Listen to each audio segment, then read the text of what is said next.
الخير ويأمرون بالمعروف وينهون عن المنكر وأولئك هم المفلحون. السلام عليكم ورحمة الله وبركاته. الحمد لله رب العالمين وبه نستعين على أمور الدنيا والدين والصلاة والسلام على أشرف الأنبياء والمرسلين نبينا محمد وعلى آله وأصحابه ومن تبعهم بإحسان إلى يوم الدين. أما بعد فيا أيها المؤمنون اتقوا الله حق تقاته ولا تموتن إلا وأنتم مسلمون. Alhamdulillah, segala puji serta syukur marilah kita panjatkan kehadirat Allah Subhanahu wa taala atas rahmat serta taufik kepada kita bersama di siang yang insyaallah penuh barakah ini. Kita kembali melaksanakan salat zuhur secara berjamaah. Mudah-mudahan kita manfaatkan sesaat waktu dalam rangka thalabul ilmi agar Allah Subhanahu wa taala senantiasa menjaga istiqamah kita, menetapkan kita dalam golongan hamba-hamba Allah Subhanahu wa taala yang istiqamah. Amin ya rabbal alamin. Salam dan salawat mari pula kita sampaikan kepada Nabi Allah Muhammad sallallahu alaihi wasallam, keluarga, para sahabat serta seluruh umatnya hingga akhir zaman. Hadirin rahimakumullah, ada 5 ekses atau hal yang perlu kita perhatikan dari lisan kita, atau 5 afat, perkara-perkara yang perlu kita jaga agar kita tidak masuk dalam perkara yang sangat dimurkai oleh Allah Subhanahu wa taala karena lisan kita. Rasulullah SAW memberikan jaminan, man yatmanu li ma baina lihyaihi wa ma baina fakhidaihi dhamintuhu bil jannah. Yang mampu menjaga di antara 2 rahang dan 2 paha, maka Allah akan jamin, Rasul jamin dia dengan surga. Hadirin rahimakumullah, lisan ini perkara yang tidak bertulang tapi ternyata mampu mendatangkan kemurkaan, bahkan menjerumuskan seseorang hingga kerak neraka yang terdalam. Hari-hari ini tentu kita salah satu di antara hal perkara yang membuat gonjang-ganjing berbagai macam informasi, berita, menjadikan di antara umat Islam seperti buih yang tidak memiliki kekuatan. Kita diadu domba, kita saling membenci, kita saling bermusuh-musuhan. Boleh jadi kita mulai kurang menjaga adab-adab petunjuk-petunjuk Nabi sallallahu alaihi wasallam terkait dengan lisan.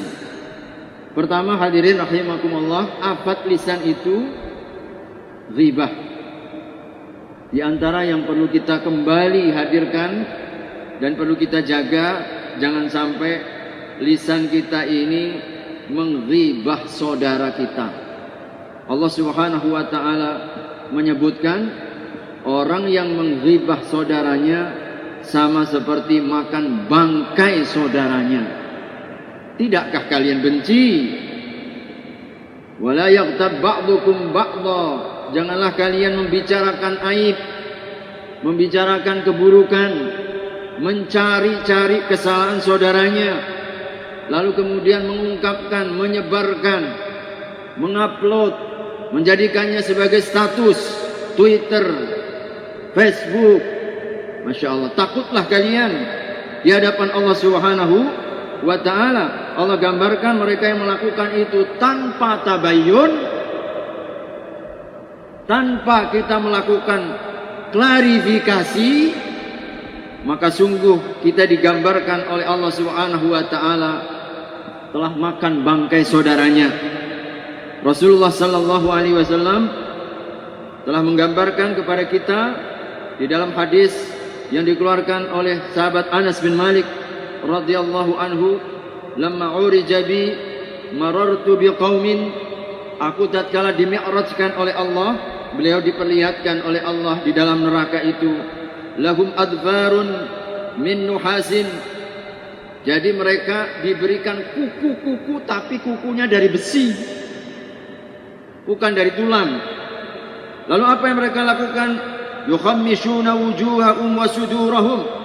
Lalu mereka merobek-robek wajah dan dadanya. Rasul diperlihatkan. Lalu kemudian Nabi bertanya, "Ya Jibril, wahai Jibril." Qala, "Siapa mereka itu wahai Jibril?" "Haula'il ladzina ya'kuluna luhuman nasi wa yaqauna fi a'radihim." Mereka itu orang yang suka menggunjing. Mereka orang yang suka memakan daging saudaranya, suka menyebarkan aib saudaranya, kekurangan saudaranya. Kelak pada hari kiamat disiksa oleh Allah Subhanahu wa taala, kuku-kukunya dari tembaga dan besi. Lalu mereka merobek-robek wajahnya sendiri dan dada mereka sendiri, terus menerus kekal di dalam neraka. Nauzubillah min zalik. Hati-hati, jari ini lisan. Kelak pada hari kiamat mulut dikunci, yang berbicara bahasa tangan. Hari ini tangan sudah berbicara, gara-gara medsos gonjang-ganjing orang, gara-gara kata-kata yang tidak bertanggung jawab, tulisan-tulisan yang suka menanamkan kebencian. Hati-hati, hadirin rahimakumullah, ini perilakunya orang-orang gak beriman. Karena ayat-ayat ini ayat-ayat tentang keimanan. Surat Al-Hujurat di ayat 13 ini semuanya diawali dengan ya ayyuhalladzina amanu, ya ayyuhalladzina amanu. Maka Nabi sallallahu alaihi wasallam, mereka disebut oleh Allah, oleh Nabi sallallahu alaihi wasallam yang suka membicarakan aib saudaranya, mereka yang beriman hanya dengan lisan, tapi iman tidak masuk ke dalam hati. Mereka yang hanya mengaku iman, tapi sesungguhnya di mata Allah sedikit pun tidak ada yang beriman. Hadisnya diriwayatkan oleh Abu Barzah. Rasulullah sallallahu alaihi wasallam di dalam hadis ini, hadis yang dikeluarkan oleh Abu Daud rahimahullahu taala, Rasul mengingatkan kepada kita, la taghtabu ya ma'syara man amana bi lisanihi wa lam yadkhulil imanu fi qalbihi, la taghtabul muslimin. Nabi panggil, ya ma'syara man amana bilisanihi, wahai yang mengaku iman dengan lisannya, walam yadkhulil imanu fi qalbihi, tapi sedikit pun iman tidak masuk ke dalam hati, alias orang munafik. Mereka yang ngaku iman secara lisan, tapi keimanannya tidak diakui oleh Allah dan Rasulnya. Oleh sebab apa? La taghtabul muslimin. Jangan kau korek-korek kesalahan saudaramu. Jangan cari aib-aib saudaramu. Ini mencari aib. Ghibah, kata Nabi sallallahu alaihi wasallam, dzikruka akhaka man yakrahuhu. Dzikruka akhaka yakrahuhu. Ketika engkau menyebutkan sesuatu yang dibenci, meskipun ada, apalagi kalau tidak ada, maka ini sudah masuk ke dalam fitnah. Menyebarkan berita hoak, sesuatu yang mengada-ngada, sesuatu yang tidak ada dasarnya, kita main komen hanya karena mungkin sentimen hati, hanya mungkin kita tidak sekelompok dengan dia, tidak setuju dengan dia, memfitnah. Lebih berat lagi ini. Hadirin rahimakumullah. Yang kedua, Nabi sallallahu alaihi wasallam sebutkan orang yang suka membuat status yang tidak bertanggung jawab melalui medsos, media sosial, mengundang azab kubur. Rasulullah ketika melewati sebuah, dari hadis Abu Bakrah, melewati sebuah kuburan, lalu kemudian dua orang yang di kuburan itu mereka disiksa oleh Allah Subhanahu wa taala. Nabi kemudian mengatakan, innahuma la yu'adzaban. Dua orang yang dikubur ini tentu ini perkara yang gaib yang Allah tunjukkan untuk menjadi pelajaran bagi kita. Yang pertama kata Nabi, wa ma yu'adzibani fi kabir. Mereka itu disiksa oleh Allah bukan karena dosa besar. Amma ahaduhuma, kata Nabi. Salah satu di antara yang punya kubur ini, fa yu'adzabu fil baul. Dia disiksa karena kurang tidak istinja. Kalau habis kencing, habis buang air kotoran, tidak bersih. Kencing langsung dia pakai bajunya, pakai celananya, tidak mau istinja. Maka ini dosa yang mendatangkan siksaan kubur. Wa ammal akharu fayu'adzabu fil ghibah. Yang satu disiksa oleh Allah. Kebanyakan siksaan kubur datangnya dari mana? Fil ghibah. Hati-hati. Yang mengaku iman dengan lisan gak masuk hati. Siksa kubur kebanyakannya dari lisan. Akibat kita suka menyebarkan berita-berita, membuat status-status dalam media sosial kita yang tidak bertanggung jawab. Maka Allah Subhanahu wa taala, mereka orang-orang yang tidak bertakwa kepada Allah Subhanahu wa taala. Ini yang pertama. Afatnya lisan adalah ghibah. Afat yang kedua adalah namimah. Namimah, suka mengadu domba sesama. Rasul sallallahu alaihi wasallam, hadisnya Hudzaifah al-Yamani, hadis ini dikeluarkan oleh Imam Bukhari dan juga Imam Muslim dalam pesan beliau yang sangat singkat, la yadkhulul jannata nammamun. La yadkhulul jannata nammamun. Tidak akan masuk surga orang yang suka mengadu domba. Tidak akan masuk surga. Hadisnya Imam Bukhari dan Imam Muslim. Hadis tersahih di atas permukaan bumi setelah Al-Quran. Hati-hati orang yang menyulut adu domba. Tidak suka kalau orang berdamai. Sukanya apa? Bikin kasak kusuk orang. Provokator. Tidak masuk surga. Hati-hati. Agar kita ada rasa takut ini. Hari ini semuanya mengaku iman semuanya. Tidak ada rasa takut. Membuat orang satu sama lain, umat Islam dikacaukan terus. Kita saling benci. Kita saling bermusuh-musuhan. Kita saling melemparkan tuduhan sesama orang beriman. Ini kadang-kadang yang jadi provokator orang beriman juga. Hati-hati, kita ini dianggap oleh Nabi tidak beriman, tidak masuk surga nanti. La yadkhulul jannah namam.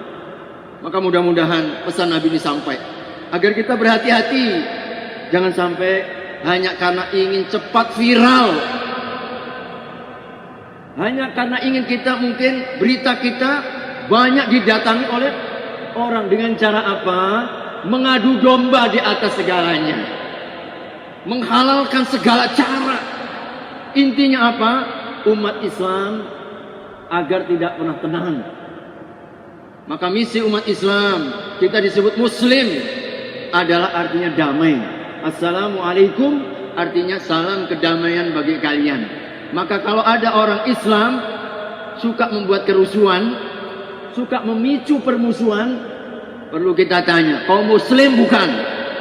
Jangan-jangan memang kau hanya mengaku Islam, mukanya aja Islam, hatinya munafik. Maka hati-hati, namimah, perkara yang sangat dibenci oleh Allah Subhanahu wa taala. Nabi sallallahu alaihi wasallam menyebutkan dalam hadis Asma binti Abu Bakar, Asma binti Yazid, qala Nabi sallallahu alaihi wasallam, ala ukhbirukum bi khiyarikum, maukah aku beritahukan kepada kalian yang paling mulia, yang terpilih? Qalu bala ya Rasulullah. Siapakah mereka yang paling terpilih? Alladzina idza ru'u dzukirallah, yaitu apabila orang yang ketika dipandang maka mengingatkan kepada Allah. Ya, kita kalau bertemu saling mengingatkan karena Allah, maka itu adalah orang-orang yang teristimewa. Mudah-mudahan kita ketemu saudara kita yang kita bicarakan bagaimana agar makin dekat dengan Allah, bagaimana agar kita semakin taat dan tunduk kepada Allah Subhanahu wa taala. Wa afala ukhbirukum bisyirarikum, maukah aku beritahukan kepada kalian mereka yang terburuk, kata Nabi SAW. Qalu bala. Benar wahai Rasulullah. Siapakah yang terburuk? Yang ada terbaik, ada terburuk. Yang terbaik saat bertemu semakin mendekatkan, mengingatkan kepada Allah. Yang terburuk al-masya'una bin namimah. Orang yang jalan ke sana kemari, yang dia lakukan mengadu domba. Al-mufsiduna bainal ahibbah, yang mencerai-beraikan di antara sesama. Mereka ini orang yang terburuk di hadapan Allah Subhanahu wa ta'ala. Hadirin rahimakumullah, tentu ini menjadi sebuah peringatan bagi kita. Afat lisan, gara-gara lisan kita menghibah, gara-gara lisan bisa mengadu domba. Lalu kemudian hadirin rahimakumullah, yang ketiga, afat lisan ini fudulul kalam. Apa artinya fudulul kalam? Fudulul kalam itu kita banyak komen, yang nggak perlu dikomentari pun kita komen. Maka kita wajib kemudian memastikan komen kita, like and share kita, ini kalau bahasa medsos sekarang ini, pastikan jangan sampai hanya kita ini ikut-ikutan saja. Jadi kita ikut-ikutan saja, tetapi pastikan ini apakah membantu kebaikan atau sebaliknya menyebarkan berita keburukan. Rasulullah sallallahu alaihi wasallam dalam hadis Abu Hurairah radhiyallahu anhu, beliau menegaskan kafa bil mar'i ithman. Kafa bil mar'i ithman. Sudahlah cukup orang itu akan terus mengalir tabungan dosanya. Masya Allah, dosa terus mengalir. Kita tidak buat, dosanya terus mengalir. Kapan itu? Ayyuhaditha bi kulli ma sami'a. Semua yang kita dengar, semua yang kita dapat, main share saja. Dapat share, dapat share, dapat share. Kenapa? Tidak tabayun, tidak klarifikasi. Maka pastikan dulu kontennya itu apa. Kontennya apa? Layak untuk disebarkan atau tidak ini? Layak untuk mendapatkan like atau tidak ini? Apalagi jadi subscriber. Nah, layak nggak untuk kita dukung nggak ini? Hati-hati. Nabi SAW cukup dosa itu terus akan mengalir kepadanya. Kalau semua yang kita dapat lalu kita share, kita like, kita subscriber. Hati-hati, konten ini penting. Ini gara-gara bahasa jari sekarang. Bahasa jari kita, lisan mungkin tidak banyak bicara, jari yang bermain, berkata-kata. Maka nanti Allah akan pertanggungjawabkan. Al-yawma nakhtimu ala afwahihim wa tukallimuna aydihim. Tangan yang berbicara hari ini lebih banyak tangan yang berbicara. Hati-hati. Ini fudulul kalam. Akibat apa? Kita tidak kemudian menjaga. Kemudian Rasulullah SAW sebutkan yang ketiga, yang keempat. Termasuk afat lisan adalah dzul lisanain. Orang yang memiliki dua lisan. Hadirin rahimakumullah, dua lisan dan dua wajah, alias orang munafik. Apa yang diucapkan berbeda dengan apa yang di hati. Ya, apa yang di hati. Meskipun hadis ini disebutkan dengan dua wajah, tetapi tampilan luar itu menunjukkan isi hati. Dan biasanya apa yang ia rasakan itu yang nanti akan keluar dalam ucapan-ucapan. Rasulullah SAW sebutkan di dalam hadis yang dikeluarkan, hadis ini oleh Imam Bukhari dan juga Imam Muslim. Nabi menyebutkan di antara mereka tajidu min syirarin nasi yaumal qiyamah indallahi dzul wajhain. Engkau akan temukan di antara seburuk-buruk manusia pada hari kiamat nanti di sisi Allah Subhanahu wa taala dzul wajhain, yaitu yang memiliki dua wajah. Allati ya'ti haula'i biwajhin wa haula'i biwajhin, yaitu mereka yang mendatangi satu kaum dengan satu wajah, lalu kemudian datang kepada kaum yang lain dengan wajah yang berbeda, alias orang munafik. Disebut oleh Nabi sallallahu alaihi wasallam mereka yang terburuk di akhirat nanti. Hadirin rahimakumullah, dalam hadis riwayat Ammar bin Yasir qala Rasulullah sallallahu alaihi wasallam, man kana lahu wajhani fid dunya kana lahu yaumal qiyamati lisanani min narin. Barang siapa yang punya dua wajah di dunia ini, maka kelak di hari kiamat Allah akan berikan di neraka dua lisan, tapi dari api. Dari api. Masya Allah. Na'udzubillah min zalik. Oleh karena itu hadirin rahimakumullah, kita perlu kembali berhati-hati, kembalikan semua. Apa yang kita lakukan, apa yang kita ucapkan, ini ada pertanggungjawaban. Hari ini kita betul-betul merasakan seakan memang iman ini sudah tidak ada lagi dalam hati. Kita menyampaikan sesuatu tanpa ada perasaan sama sekali. Tidak ada rasa takut. Seakan-akan keluar begitu saja. Tidak kita pikirkan. Resikonya apa? Resiko dunia, apalagi resiko akhirat. Ini sekarang banyak orang nggak terpikir lagi. Main ucap saja, asbun kata orang itu. Asal bunyi atau asbak ya. Apa itu asal jeplak kata orang. Asal ya ini lisan terbuka, main tulis saja tanpa mempertanggungjawabkan nanti di akhirat. Hati-hati, Masya Allah. Betapa Nabi katakan satu kalimat bisa mengangkat derajat setinggi kedudukan di surga hanya dengan satu kata. Tetapi juga hanya dengan satu kalimat, satu kata menjerumuskan hamba Allah yang lain ke dalam kerak neraka yang paling dalam. Hanya karena satu kalimat, satu kata. Dan yang terakhir, afat yang kelima adalah al-la'an, yaitu melaknat. Hati-hati hadirin rahimakumullah, saling melaknat, saling menghujat. Ini termasuk di antara afatnya lisan.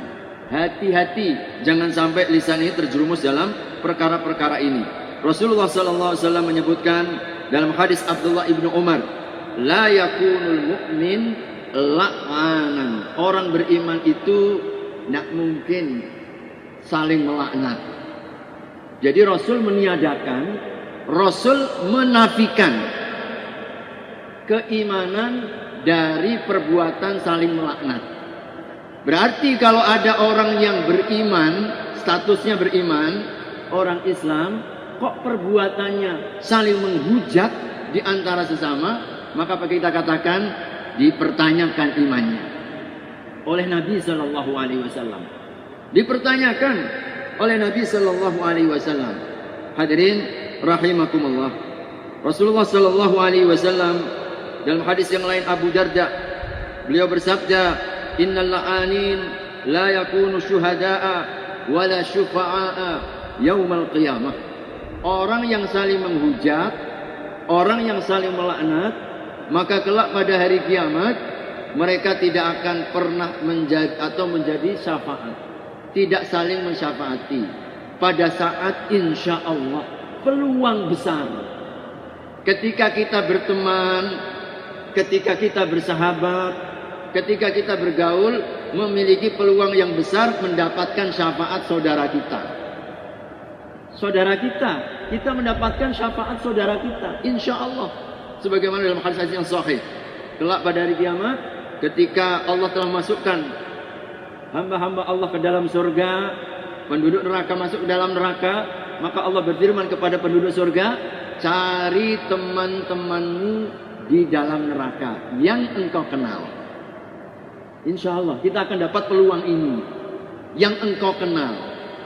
Nah, kalau dia saling menghujat, tidak ada peluang. Peluang ditutup, syafaat tidak akan dia dapatkan. Oleh karena itu hadirin rahimakumullah, hati-hati dengan lisan. Apalagi kalau yang dihujat, dilecehkan ini seorang ulama. Ya Allah, memanglah kurang beriman itu orang.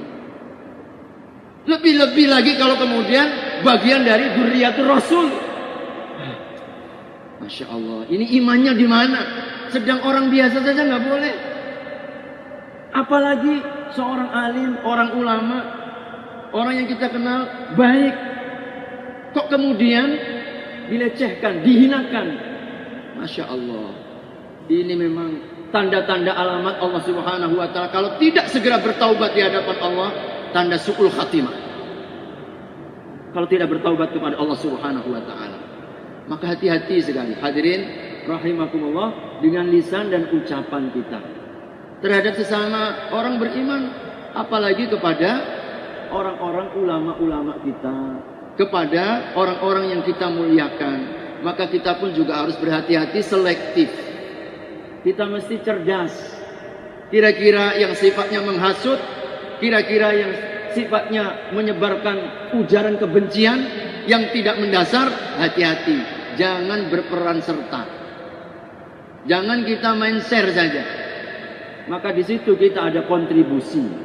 Di situ ada peran daripada dosa yang membuat mungkin kegaduhan, kekisruhan, bahkan mungkin permusuhan. Kita takutkan perpecahan. Boleh jadi karena status kita, boleh jadi karena ucapan dan lisan kita, karena kita tidak bertanggung jawab. Oleh karenanya mudah-mudahan mengingatkan kepada pribadi dan mengajak kepada kaum muslimin seluruhnya di hari-hari yang luar biasa ini, kalau kita melihat rasa-rasanya, ya Allah, subhanallah, jangan sampai umat Islam ini masuk dalam perangkap kita kemudian bercerai-berai, kesatuan kita tergadaikan, kita bermusuh-musuhan di antara diri kita sendiri, dan ini masuk dalam perangkap orang-orang yang tidak mencintai tegaknya kebaikan dan kebenaran ini. Maka mari kita lawan dengan apa? Dengan bertanggung jawab kita dalam mengucapkan sesuatu dan dalam menulis status media sosial kita. Maka mudah-mudahan ini insya Allah akan memadamkan api kebencian, akan menghilangkan fitnah dan praduga-praduga, prasangka buruk, sehingga insya Allah dengan izin Allah Subhanahu wa Ta'ala, biarkan kalau api itu dikasih bahan bakar, cepat nyebarnya. Kalau api dikasih kayu, makin banyak nanti luapan apinya. Biarkan nanti api makan apinya sendiri. Lama-lama padam sendiri, kecapean dia.